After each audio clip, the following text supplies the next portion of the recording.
Welcome to the Slop Temple. We pray this video helps. You're going straight into fixing the issue now.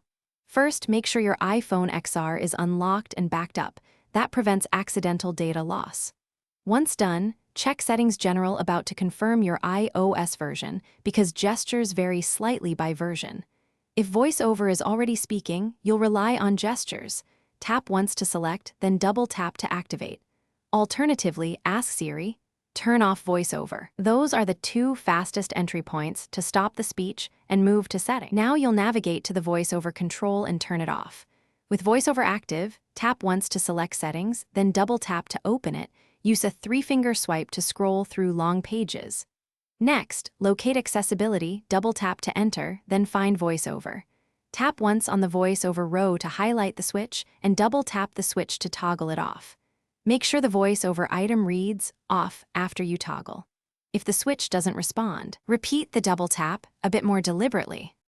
Finish by returning to the home screen and tapping an icon once. You should not hear any spoken feedback. If you still hear speech, ask Siri, turn off VoiceOver once more, then restart the iPhone XR to clear lingering processes.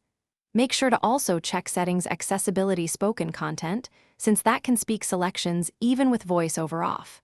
If problems continue, reset accessibility settings only. This preserves data, but restores those controls to defaults, which usually clears stubborn voice behavior.